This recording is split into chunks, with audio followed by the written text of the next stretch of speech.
Jina yangu naitwa Francis Wainaina Juguna.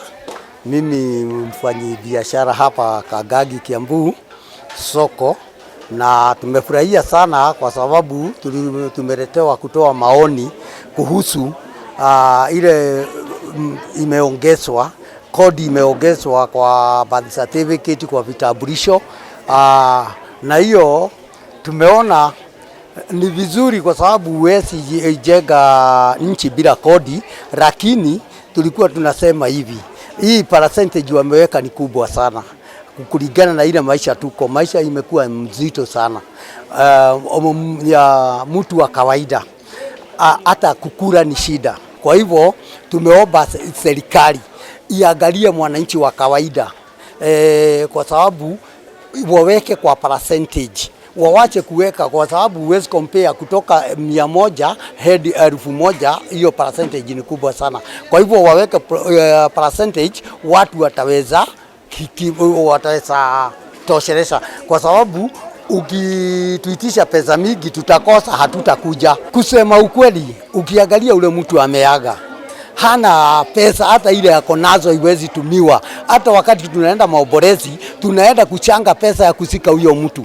Kwa hivyo hii death certificate haina maana kuongeza mtu bei na amekufa. Kwa hivyo hata kama igeongezwa tu kitu kidogo kuonyeshana tu ule mtu amekufa au kupewa ile karatasi bure, lakini hana maana ya kulipisha huyo mtu, na ndiye amekuwa akilipa kodi wakati alikuwa uhai, na wakati alikuwa na nguvu, alikuwa na jenga nchi. Haswa tumefinywa kabisa. Vile tulikuwa tunafikiria ati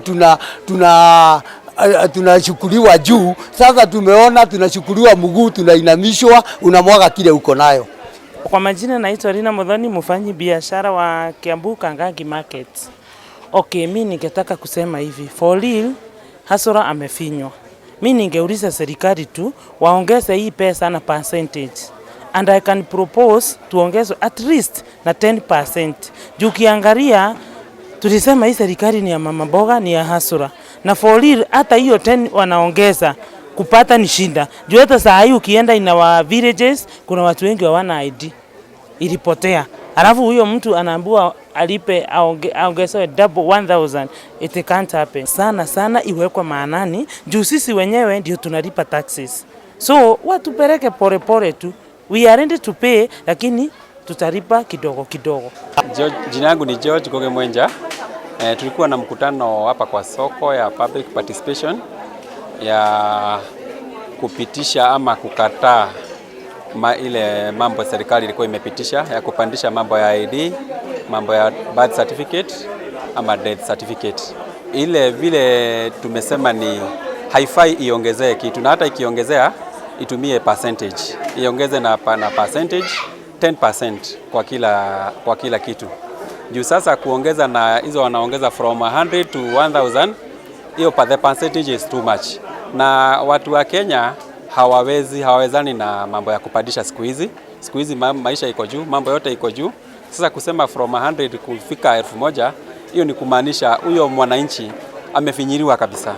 Kwa hivyo kama ni kutoka kwa 100, tunasema waongeze na 10% ikuwe 110. Kupoteza ID kama walikuwa wanalipisha 90 bob waweke 100. Replacement kama walikuwa wanasema ama change of names, juu nimeona wamesema from 100 to 1000 ikuwe ni 110 ama 120 shillings. Timing ya serikali ya kupandisha hii maneno ni kama hasras hawaandamani nayo. Juu tukiwachagua ilikuwa waingie serikali ya kusikizana na kuongea kabla wabadilishe maneno. Lakini kwa saa hii ni kama wametuacha pahali, juu ni kama wanaongeza bila kutuuliza ama bila kuweka maagizo ama kutilia maanani ile mapendeleo yetu. Tunataka itiliwe maanani na tuone ikiwa imefika pahali tumeambiwa itafika. Juu tunaweza ongea na saa ingine tuone hawajafikisha hiyo maono yote tumetoa. Kwa hivyo ni kama tutangoja tuone vile watasema, na mpaka ifike pahali inakuwa ndio hiyo kitu ikuwe mambo ya public participation ikuwe acceptable. Asanteni. Tuko na Madam Ruto kutoka Children, alikuwa amejitambulisha. Tuko na officers ambao na bado utaenda nyumbani ulale kwa bibi yako na ukule githeri na ukule ile ingine. Ungejua siku hizo kama ni mtu wa special branch, unataja mtu unashikwa hapa, utaenda kusemea mbele. Lakini si mambo yetu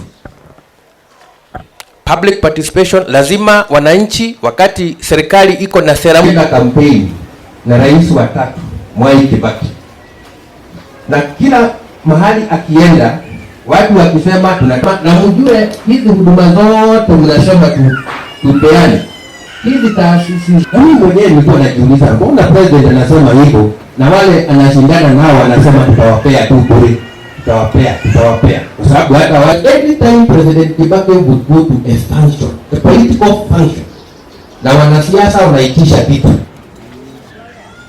Kibaki atuaga ukise kendo dirikari iheanaga ya tu. Kidogo the dirikari kutaka wira wa finances its budget through taxes ama madeni. Lakini deni si bado utalipa. Kwenda masikweli. Deni kama juzi alikuwa hapa ACK atembea akafika pale, alafu wanasiasa wetu lazima tuelewe kwamba hayo ndio hizo ndio njia za serikali za kutafuta kodi.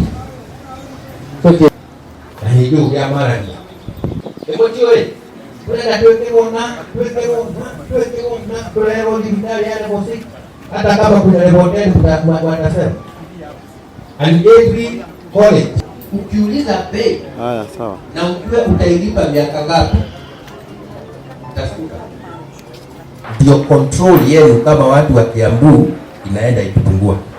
Tunajua hiyo, lakini viongozi wetu watasimama kama na anataka kutengeneza hospitali 13 across.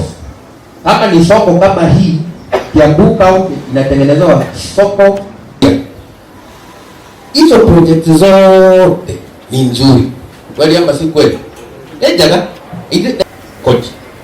So sisi wale ambao tuko kwa upande wa serikali ama wale wako kule kwa bunge na wale wako treasury, kazi yao sasa ni to manage that money in such a way that it promotes production and it promotes national development, na kutengeneza mazingira bora ya wale ambao wanafanya biashara.